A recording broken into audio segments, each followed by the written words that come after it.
Hello guys, good morning guys. എന്താണ് എല്ലാവരും പരിപാടി? എന്തൊക്കെയുണ്ട് വിശേഷങ്ങൾ? എല്ലാവരും സുഖമായിരിക്കുന്നോ? ഞാനിവിടെ കുഴപ്പമില്ലാതിരിക്കുന്നു. ഇന്ന് ഒരു വീക്കെൻഡാണ്. അപ്പോൾ ഉറക്കപ്പിച്ചലാണ് പകുതി കേട്ടോ, അത് ഇങ്ങനെ തപ്പിപ്പിടിച്ച് പറയുന്നത്.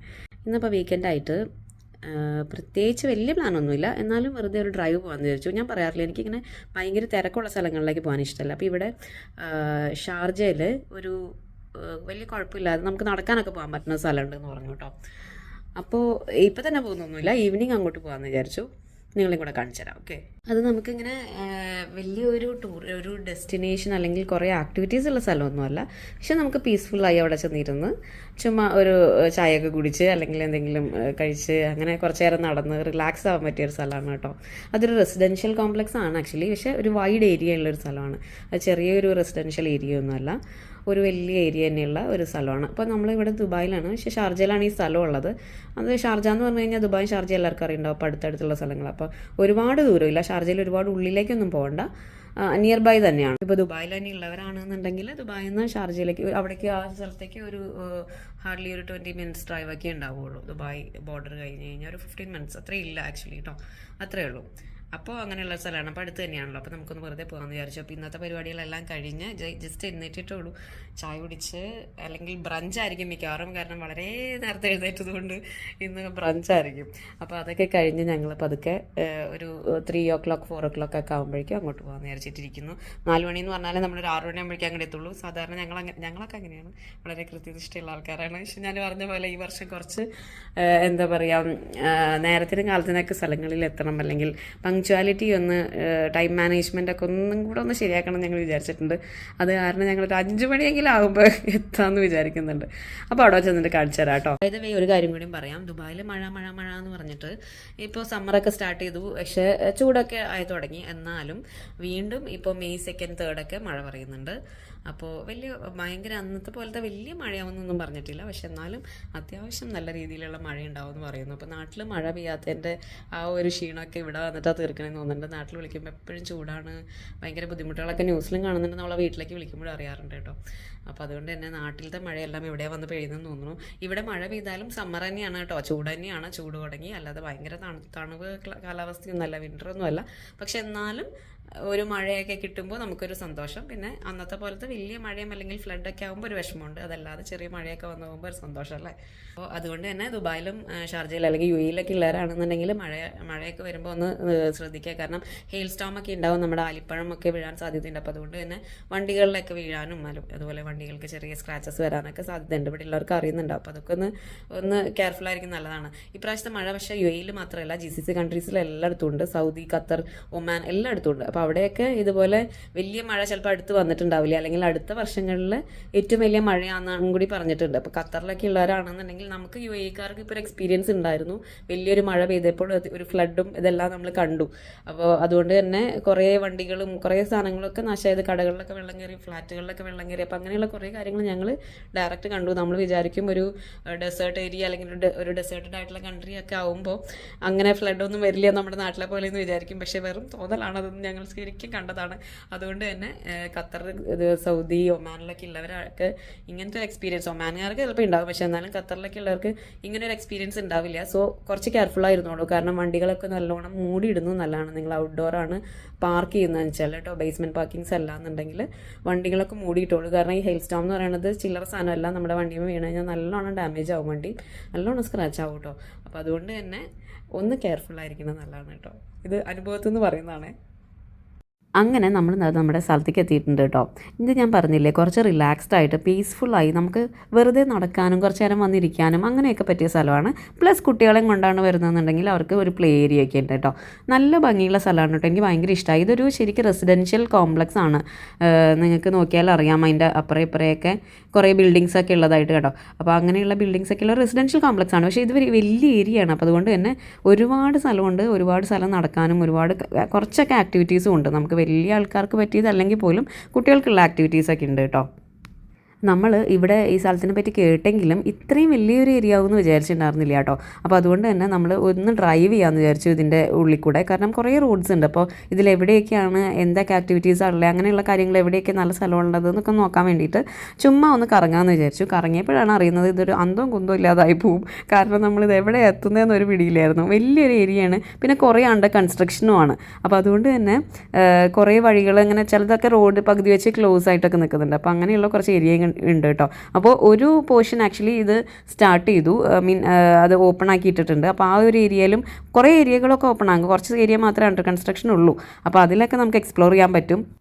ഞാൻ ഇന്ന് ഈ ഡെസ്റ്റിനേഷൻ ചൂസ് ചെയ്യാനുള്ളൊരു കാരണം, ഞാൻ ആദ്യം പറഞ്ഞ പോലെ എനിക്ക് ഹറിബറി ആയിട്ടുള്ള ഒരു ഏരിയ ഒന്ന് നീങ്ങി കുറച്ച് പീസ്ഫുള്ളായി റിലാക്സ്ഡ് ആയിട്ട് ഇരിക്കണം എന്നുള്ളൊരു തോട്ട് ഉണ്ടായിരുന്നു. രണ്ടാമത്തെ കാര്യം എന്താണെന്ന് പറഞ്ഞു കഴിഞ്ഞാൽ, ഈ ഒരു ഡെസ്റ്റിനേഷൻ അതിന് വേണ്ടി ചൂസ് ചെയ്തത് എന്താണെന്ന് വെച്ചാൽ ഭയങ്കര ഗ്രീനറിയാണ് കേട്ടോ. ഈ ഒരു പ്രൊജക്റ്റിൽ ഗ്രീനറിക്ക് ഭയങ്കര ഒരു ഇമ്പോർട്ടൻസ് കൊടുത്തിട്ടുണ്ടെന്ന് എനിക്ക് അതിനകത്ത് കയറി നടന്നപ്പോൾ ഫീൽ ചെയ്തു. കാരണം അത്രയും നമുക്ക് ഭയങ്കര ഒരു പോസിറ്റീവ് ഫീലിംഗ് തരുന്ന ഒരു സ്ഥലമാണ്. നമുക്ക് വെറുതെ പോയി ഇരുന്നാൽ തന്നെ കുറച്ച് നേരം ചുമ്മാ ഇരിക്കാൻ തന്നെ ഒരു രസമുള്ള ഏരിയ ആണ് കേട്ടോ. പിന്നെ ഞാൻ പറഞ്ഞ പോലെ ഇതൊരു റെസിഡൻഷ്യൽ കോംപ്ലക്സ് ആണ്, ഒരു ടൗൺഷിപ്പൊക്കെ പോലെ ഉള്ള ഒരു സ്ഥലമാണ്. അപ്പോൾ അതുകൊണ്ട് തന്നെ അതിനകത്ത് കുറേ ആക്ടിവിറ്റീസ് വരാൻ പോകുന്നുണ്ട്. റിക്രിയേഷൻ സെൻറ്റേഴ്സൊക്കെ വരുന്നേ ഉള്ളൂ, അതൊന്നും ഓപ്പൺ ആയിട്ടില്ല. സിനിമാസും അതുപോലെയുള്ള സാധനങ്ങളൊന്നും ഓപ്പൺ ആയിട്ടില്ല. ഞാൻ ഓപ്പൺ ആക്കി കണ്ടില്ല കേട്ടോ, അത് കൺസ്ട്രക്ഷൻ ആണെന്നാണ് എൻ്റെ ഒരു അറിവ്. അപ്പോൾ അതുകൊണ്ട് തന്നെ അങ്ങനെയുള്ള ഒരു വലിയൊരു പ്രൊജക്റ്റാണ്. അപ്പോൾ അത് വൺസ് ഓപ്പൺ ആയാലും നമുക്ക് വരാനൊക്കെ പറ്റിയൊരു സ്ഥലമാണ്. പിന്നെ third thing is free entry ആണ്. അപ്പോൾ നമുക്ക് ദുബായിൽ എപ്പോഴും ഫ്രീ എൻട്രി ആയിട്ടുള്ള സ്ഥലത്തേക്ക് പോയിട്ട് എപ്പോഴും ഇടയ്ക്കിടയ്ക്കൊന്ന് പോകണം എന്നുണ്ടെങ്കിൽ എപ്പോഴും നമ്മളങ്ങനെ പേ ചെയ്ത് പോകാൻ ഒരുപാട് താല്പര്യപ്പെടില്ല. പിന്നെ ഈ മാൾസും അതുപോലെയുള്ള സ്ഥലങ്ങളിലേക്ക് തന്നെ എപ്പോഴും പോകാനും നമുക്കൊരു മടി ഉണ്ടാവില്ലേ. അപ്പോൾ അതുകൊണ്ട് തന്നെ ഒരു ഔട്ട്ഡോറൊക്കെ ഇഷ്ടപ്പെടുന്നവരാണ്, ഒരു ഈവനിങ് ഒക്കെ ഒന്ന് സ്പെൻഡ് ചെയ്യാമെന്നുണ്ടെങ്കിൽ ഇത് one of the best option ആണെന്ന് ഞാൻ പറയും. വെറുതെ ഒന്ന് വന്നിരുന്ന് കുറേ കഫേസൊക്കെ ഉണ്ട് കേട്ടോ, അതിനെ പറ്റിയൊക്കെ ഞാൻ വഴിയെ പറയാം. അപ്പോൾ അതുകൊണ്ട് തന്നെ വന്നിരുന്ന് ഒന്ന് ഫുഡൊക്കെ കഴിച്ച് പോകാൻ, പിള്ളേരൊക്കെ ആയിട്ട് വന്നു കഴിഞ്ഞാൽ കുട്ടികൾക്ക് കളിക്കാനൊക്കെയുള്ള കുറേ ആക്ടിവിറ്റീസൊക്കെ ഉണ്ട് ഇവിടെ, പ്ലേ ഏരിയ ഒക്കെ ഉണ്ട്. അപ്പോൾ അങ്ങനെയുള്ളതിലൊക്കെ കുറച്ച് നേരം സ്പെൻഡ് ചെയ്ത് പോകാനായിട്ട് ഒരു ഫാമിലി ടൈമൊക്കെ അല്ലെങ്കിൽ ഒരു ഫ്രണ്ട്സിൻ്റെ കൂടെ വന്ന് ഹാങ് ഔട്ട് ചെയ്യാൻ പറ്റിയൊരു സ്ഥലമാണ് കേട്ടോ. അങ്ങനെ ഞങ്ങൾ വണ്ടിയൊക്കെ പാർക്ക് ചെയ്തിട്ട് ഇവിടെ ഒരു കിഡ്സ് പ്ലേ ഏരിയ ഉണ്ട്, അപ്പോൾ അങ്ങോട്ട് പോകാമെന്ന് വിചാരിച്ചു. വലിയൊരു പ്ലേ ഏരിയ അല്ല, പക്ഷെ എന്നാലും കുട്ടികൾക്ക് അത്യാവശ്യം കുറച്ച് സമയം സ്പെൻഡ് ചെയ്യാൻ പറ്റിയ ഒരു സ്ഥലമാണ് കേട്ടോ. പിന്നെ ഇപ്പോൾ വിൻ്റർ കഴിഞ്ഞ് സമ്മറൊക്കെ ഒന്ന് സ്റ്റാർട്ട് ചെയ്യുന്ന സമയമായതുകൊണ്ട് തന്നെ ഈവനിങ് ചൂസ് ചെയ്യുന്നതായിരിക്കും ഇങ്ങോട്ട് വരാനായിട്ട് കുറച്ചുകൂടി നല്ലത്. ഈവനിങ് ഒക്കെ ആകുമ്പോൾ ഒരുപാട് മരങ്ങളും ഗ്രീനറിയൊക്കെ ഉള്ളതുകൊണ്ട് തന്നെ കുറച്ചൊരു ഒന്ന് ഫീൽ ഗുഡായിട്ട് ഇരിക്കാൻ പറ്റുന്ന ഒരു സ്ഥലമാണ്. ഇത്തിരി ചെറിയൊരു തണുവൊക്കെ ഉണ്ട്, ഭയങ്കര തണുവെന്നല്ല കേട്ടോ ഞാൻ പറയണേ, പക്ഷെ എന്നാലും കുറച്ച് കാമായിട്ടിരിക്കാൻ പറ്റുന്ന ഒരു സ്ഥലമാണ് കേട്ടോ. ഇത് അൽജാദ എന്ന് പറഞ്ഞിട്ടൊരു പ്രോപ്പർട്ടിയാണ് കേട്ടോ. നിങ്ങൾ ഗൂഗിളിൽ അൽജാദ ബൈ അരാധ എന്നുള്ളൊരു അങ്ങനെ തന്നെയാണ് അതിൻ്റെ പ്രൊനൗൺസിയേഷൻ എനിക്ക് തോന്നുന്നു കേട്ടോ, ശരിക്കറിയില്ല. പക്ഷേ അങ്ങനെ ടൈപ്പ് ചെയ്ത് കൊടുത്തു കഴിഞ്ഞാൽ അൽജാദ പാർക്സ്ന്നോ അല്ലെങ്കിൽ അൽജാദ റെസിഡൻസ്ന്നോ അങ്ങനെയൊക്കെ ടൈപ്പ് ചെയ്ത് കൊടുത്തു കഴിഞ്ഞാൽ ഈ ഒരു ലൊക്കേഷൻ കിട്ടും കേട്ടോ. ഇത് വരുന്നത് നമ്മുടെ ഷാർജയിലുള്ള അൽസാഹിയ സിറ്റി സെൻറ്ററിൻ്റെ ഒരു ബാക്ക് സൈഡിലൊക്കെ ആയിട്ടാണ്, ഓൾമോസ്റ്റ് ഒരു ബാക്ക് സൈഡിലായിട്ടാണ് വരുന്നത് കേട്ടോ. അതിൻ്റെ തൊട്ട് ചേർന്നെന്നല്ല ഞാൻ പറയണേ, പക്ഷേ ആ ഒരു ഏരിയയിലാണ് വരുന്നത്. ഓക്കെ, ഇത് ആ കാണുന്ന ബിൽഡിങ്സിൻ്റെയൊക്കെ താഴെ ഞാൻ നേരത്തെ പറഞ്ഞില്ലായിരുന്നു ഒരുപാട് കഫേസ് ഉണ്ട്. കഫേ എന്ന് പറയുമ്പോൾ നമ്മുടെ കോസ്റ്റ, സ്റ്റാർബക്സ്, മെക്ഡി അങ്ങനെയുള്ള വലിയ ബ്രാൻഡഡ് ആയിട്ടുള്ള കഫേസ് തന്നെയാണ് കേട്ടോ. അങ്ങനെയുള്ള കഫേസും ഇവിടെയുണ്ട്. അതല്ലാതെ തന്നെ ഒരുപാട് ഫുഡ് ട്രക്സ് ഇട്ടിട്ട് നമുക്ക് നൈറ്റ് സ്പെൻഡ് ചെയ്യാൻ പറ്റുന്ന ഒരു ഏരിയയും ഇവിടെയുണ്ട് കേട്ടോ. ഫുഡ് ഏരിയ ഉണ്ട്, ഒരു ഫുഡ് കോർട്ടല്ല, അങ്ങനെയുള്ള ഒരു ഏരിയയും കൂടി ഉണ്ട്. അപ്പോൾ ഞാനിവിടെ വരുമ്പോൾ സത്യത്തിൽ ഇത്രയുമൊക്കെ ഒരു ഫുഡിനെ എക്സ്പ്ലോർ ചെയ്യാൻ പറ്റുന്ന ഒരു ഏരിയ ആണെന്ന് എനിക്ക് അത്ര എനിക്കറിയണ്ടായിരുന്നില്ല സത്യം പറഞ്ഞു കഴിഞ്ഞാൽ. കാരണം ഈ ഒരു പ്രോപ്പർട്ടി തുടങ്ങിയിട്ട് ഒരു 2 വർഷം ആയെങ്കിൽ പോലും ഇത് പബ്ലിക്കിലേക്ക് എത്തിയിട്ട് കുറച്ചൊക്കെ ആയിട്ടുള്ളൂ, ഒരുപാടൊന്നും ആയിട്ടില്ല. അപ്പോൾ അതുകൊണ്ട് തന്നെ ഇത്രയും ഇങ്ങനെയുള്ള ഒരു ഏരിയ ആണെന്ന് എനിക്ക് അറിയണ്ടായിരുന്നില്ല കേട്ടോ. അപ്പോൾ അതുകൊണ്ട് ഞാൻ വീണ്ടും പറയുകയാണ്, ഫാമിലിയായിട്ട് ഫ്രണ്ട്സായിട്ടൊക്കെ വരാൻ പറ്റിയ ഒരു സ്ഥലം തന്നെയാണ്. വൺസ് നിങ്ങൾ വന്ന് നോക്കിയാൽ നിങ്ങൾക്ക് മനസ്സിലാവും കേട്ടോ. ഇതുപോലെ പൂച്ചകളെയൊക്കെ ഇങ്ങനെ വഴിയിൽ കാണാം. എനിക്ക് പൂച്ചേനെ കാണാനൊക്കെ ഇഷ്ടമാണ്, പക്ഷേ എനിക്ക് ഇത്തിരി പേടിയാണ് പൂച്ചേനെ. അതുകൊണ്ട് ഞാൻ പതുക്കെ പോട്ടെ, അതിങ്ങനെ നമ്മുടെ കൂടെ തന്നെ നടക്കുമായിരുന്നു കേട്ടോ. പാവം, ഒരു നല്ല ക്യൂട്ടായിട്ടുള്ളൊരു പൂച്ച തന്നെയായിരുന്നു. പക്ഷേ എനിക്ക് പേടിയായതുകൊണ്ട് ഞാൻ അതിനെ ഒരുപാട് അങ്ങനെ അങ്ങോട്ട് സ്നേഹിക്കാനൊന്നും പോയില്ല. പിന്നെ പറയാനാണെങ്കിൽ ഇവിടെ സ്കേറ്റിങ്ങിനൊക്കെ പറ്റിയ ഏരിയ ഉണ്ട് കേട്ടോ. കുട്ടികൾക്കായാലും വലിയവർക്ക് ചെയ്യാൻ പറ്റുമെന്ന് എനിക്കറിയില്ല, പക്ഷേ കുട്ടികളാണെങ്കിൽ തന്നെ സ്കേറ്റ് ചെയ്യുമ്പോൾ കുറച്ച് എക്സ്പേർട്ടായിട്ടുള്ള അല്ലെങ്കിൽ കുറച്ച് സ്കേറ്റിംഗ് നന്നായി അറിയുന്ന കുട്ടികൾ ചെയ്യുന്നതായിരിക്കും നല്ലത്. കാരണം എന്താണെന്ന് വെച്ചാൽ നല്ലോണം ഇത്തിരി ഹെവിയർ ആയിട്ടുള്ള ബംസൊക്കെ ഇട്ടിട്ടുള്ള ഒരു സ്കേറ്റിംഗ് ഏരിയ ആണ് ഇവിടെ. അപ്പോൾ അതുകൊണ്ട് തന്നെ അങ്ങനെ സ്റ്റാർട്ട് ചെയ്തിട്ടുള്ളവർ ചെയ്ത് കഴിഞ്ഞാൽ ചിലപ്പോൾ വീഴാനുള്ള ചാൻസസ് കൂടുതലാണ്. അതുകൊണ്ട് തന്നെ ഋതു ഇപ്പോൾ സ്കേറ്റിംഗ് ഷൂ ഒക്കെ എടുത്തിട്ടുണ്ടായിരുന്നു, പക്ഷേ അവനത് അങ്ങനെ ട്രൈ ചെയ്തില്ല. കാരണം കാണുമ്പോഴേ അറിയാം കുറേ ഇങ്ങനെ ഡീപ്പറായിട്ടൊക്കെ ഉള്ള ഒരു ഇതുണ്ട്. അപ്പോൾ അതുകൊണ്ട് തന്നെ കുറച്ച് അറിയുന്ന കുട്ടികൾ ചെയ്യുന്നതുകൊണ്ട് നല്ലത് കേട്ടോ. ഞങ്ങളിവിടെ എത്തുമ്പോൾ അധികം തിരക്കൊന്നും ഉണ്ടായിരുന്നില്ല. കുറച്ച് ഫാമിലീസ് ഇതുപോലെ കുട്ടികളെയൊക്കെ കൊണ്ടുവന്നിട്ടുണ്ട്. അതുപോലെ കുറച്ച് ഫ്രണ്ട്സൊക്കെ ആയിട്ട് വന്നിരുന്ന് വർത്തമാനം പറയുന്നവരെയൊക്കെ കാണാമായിരുന്നു. അപ്പോൾ അങ്ങനെ അല്ലാതെ ഭയങ്കര തിരക്കുള്ളൊരു സ്ഥലമൊന്നും ആയിരുന്നില്ല കേട്ടോ. ഇതേ കണ്ടില്ലേ, ഇതുപോലെ കിഡ്സ് ഏരിയ ഉണ്ട്. കുട്ടികൾക്ക് കളിക്കാൻ പറ്റിയ കുറേ സ്വിങ്ങും അതുപോലെ ബൗൺസ് ചെയ്യാൻ പറ്റിയ കുറേ സാധനങ്ങളും സ്ലൈഡ് ചെയ്യാൻ പറ്റിയതും പിന്നെ നമ്മുടെ സിപ്പ് ലൈനിൻ്റെ ഒക്കെ ഒരു മിനിയേച്ചർ പോലത്തെ സാധനങ്ങളൊക്കെ കുട്ടികൾക്ക് പറ്റിയതൊക്കെ ഉണ്ടാക്കി വെച്ചിട്ടുണ്ടായിരുന്നു. കുട്ടികൾക്ക് അതുകൊണ്ട് തന്നെ ഇഷ്ടപ്പെടും. ഞാൻ അതാ പറഞ്ഞത്, ഫാമിലി ആയിട്ട് വരുമ്പോൾ കുട്ടികളെയും കൊണ്ടാണ് വരുന്നതെന്ന് വെച്ചാൽ അവരിങ്ങനെ കളിച്ചോളും. നമുക്കിതുപോലെ വർത്തമാനം പറഞ്ഞ് നടക്കാൻ പറ്റിയൊരു സ്ഥലമാണ്.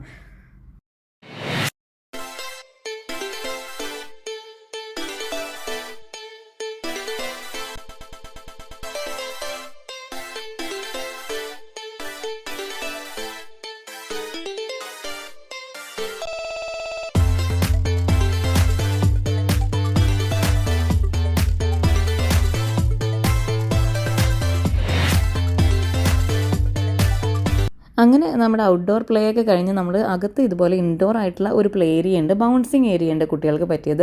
പക്ഷേ അത് പെയ്ഡ് ആണെന്ന് നമ്മൾ കേട്ടിട്ടുണ്ടായിരുന്നു. അപ്പോൾ അതുകൊണ്ട് തന്നെ ജസ്റ്റ് ഒന്ന് അവിടെ പോയി എൻക്വയറി ചെയ്യാമെന്ന് വിചാരിച്ചു. ഇത് ചെറിയ കുട്ടികൾക്ക് പറ്റിയതാണ് കേട്ടോ. അപ്പോൾ അതുകൊണ്ട് തന്നെ അങ്ങനെ അവിടെ ചെന്നിട്ട് നോക്കിയപ്പോൾ അവിടെ 85 dirhams ആണ് 1 hourന് വേണ്ടിയിട്ട് അവർ ചാർജ് ചെയ്യുന്നത്, ഒരു മണിക്കൂറിന്. അപ്പോൾ അത് എനിക്ക് അത്ര വേർത്തായി തോന്നിയില്ല. കാരണം 85 dirhams കൊടുത്തിട്ട് സ്പെൻഡ് ചെയ്യാൻ മാത്രമുള്ള ഒരു സാധനമൊന്നും ഇതിനകത്ത് ഉണ്ടെന്ന് എനിക്ക് തോന്നിയില്ല. അത് ഈ കാണുന്ന ഒരു ബൗൺസിങ് ഏരിയ ആണ്. അപ്പോൾ ഇതുപോലെ കുട്ടികൾക്ക് ചാടി കളിക്കാം. പക്ഷേ ഋതുവിനായാലും അത് ഭയങ്കരമായിട്ട് അങ്ങനെ അട്രാക്ട് ചെയ്യുന്നൊരു സാധനമായിട്ടൊന്നും അവനും ഫീൽ ചെയ്തില്ല. പിന്നെ ഇത്രയും പ്രൈസ് കൊടുത്തിട്ട് കയറേണ്ട ഒരു ആവശ്യമില്ല എന്ന് എനിക്ക് തോന്നി. എൻ്റെ പേഴ്സണൽ ഒപ്പീനിയൻ ആണ് കേട്ടോ. അങ്ങനെ നമ്മൾ വണ്ടി എടുത്ത് പിന്നെയും ഒന്നും കൂടി ഒന്ന് ഡ്രൈവ് ചെയ്തു. അവിടെ ഡ്രൈവ് ചെയ്യാനും നമുക്കൊരു രസമാണ് കേട്ടോ. ചുമ്മാ അവിടെ കിടന്ന് ഒന്ന് റൗണ്ട് അടിച്ച് നടക്കാനും പറ്റിയൊരു ഏരിയ തന്നെയാണ്.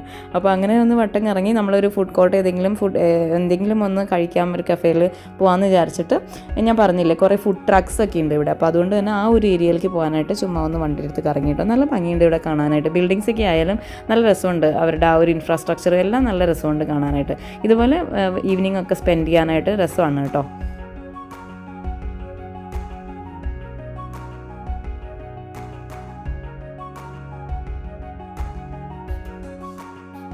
അങ്ങനെ നമ്മുടെ മെയിൻ സ്ഥലമായ ഫുഡിൻ്റെ ഏരിയയിലേക്ക് എത്തിയിട്ടോ. ഇതാണ് ഞാൻ നേരത്തെ പറഞ്ഞ ആ ഒരു ഫുഡ് ട്രക്സ് ഒക്കെ ഇട്ടിട്ടുള്ളൊരു ഏരിയ. ഇത് ഡ്രൈവ് ത്രൂ ആണ് കൂടുതലും. ഡ്രൈവ് ത്രൂ ആയിട്ട് വാങ്ങിക്കാം. അതല്ലാന്നുണ്ടെങ്കിൽ നമുക്ക് ഇവിടെ പാർക്ക് ചെയ്തിട്ട് ഇതുപോലെ വന്നിരുന്നും കഴിക്കാം കേട്ടോ. വലിയൊരു പാർക്കിംഗ് ഏരിയ ഒക്കെ ഉണ്ട്. അപ്പോൾ അതുകൊണ്ട് തന്നെ പാർക്ക് ചെയ്ത് ചുമ്മാ നടന്ന് ഏതാ കഫേയിലാണ് വേണ്ടതെന്ന് വെച്ച് കഴിഞ്ഞാൽ നമുക്ക് നോക്കി എന്താ വേണ്ടതെന്ന് വെച്ചാൽ ചൂസ് ചെയ്ത് കഴിക്കാൻ പറ്റിയൊരു സ്ഥലമാണ് കേട്ടോ. ഈ ഒരു സ്ഥലത്തിന് ഒരു ഡേ ടൈമിൽ ഒരു പ്രത്യേക ഒരു ഭംഗിയും നൈറ്റ് ആയപ്പോൾ വേറൊരു ഭംഗിയുണ്ട് കേട്ടോ. എനിക്ക് സത്യം പറഞ്ഞാൽ ഭയങ്കരമായിട്ട് ഇഷ്ടപ്പെട്ടു. നമുക്ക് ഇടയ്ക്കിടയ്ക്ക് വരാൻ പറ്റിയ ഒരു സ്ഥലമാണ്.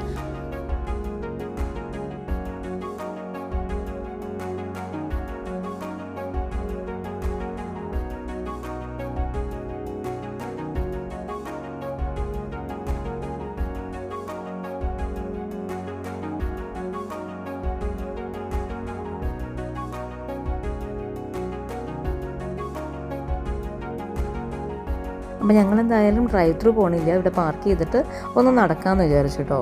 ഈ ഒരു ടൈമിലും നമുക്ക് അങ്ങനെ ചൂടൊന്നുമില്ല. അപ്പോൾ അതുകൊണ്ട് തന്നെ ഒന്ന് നടന്നിട്ട് എന്തെങ്കിലും ഒന്ന് നോക്കാം. ഇവർക്ക് ഫുഡ് വേണമെന്ന് പറയുന്നു. ഞാനൊരു ഔട്ട്സൈഡ് ഫുഡ് പേഴ്സൺ അല്ല, പക്ഷെ അതുകൊണ്ട് തന്നെ എനിക്കൊരുപാട് ഒന്നും വേണ്ടി വരില്ല. ഇവർക്ക് ഭക്ഷണം കഴിക്കണം എന്ന് പറയുന്നുണ്ട്. അപ്പോൾ അതുകൊണ്ട് തന്നെ ഇതേ കണ്ടില്ലേ, ഇതുപോലത്തെ കുറേ സീറ്റിങ്സ് ഒക്കെ ഉണ്ട്. അത് രസമാണ്. നല്ല ലൈറ്റ്സ് ഒക്കെ ഇട്ട് ഒരു ചില്ല് ചെയ്യാൻ പറ്റിയൊരു സ്ഥലമാണ് കേട്ടോ. അപ്പോൾ അങ്ങനെ എന്തെങ്കിലും നോക്കാമെന്ന് വിചാരിച്ചിട്ട് നമ്മൾ നടക്കുവാണ്.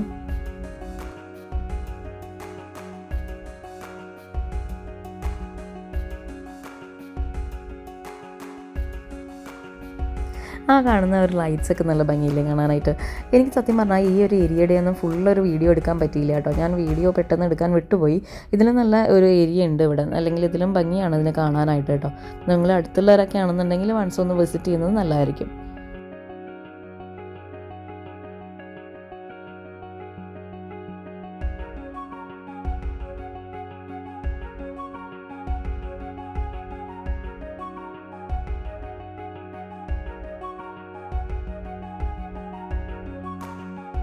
അങ്ങനെ ഇവിടെ നിന്ന് നമ്മൾ ബർഗേഴ്സൊക്കെ വാങ്ങിയായിരുന്നു.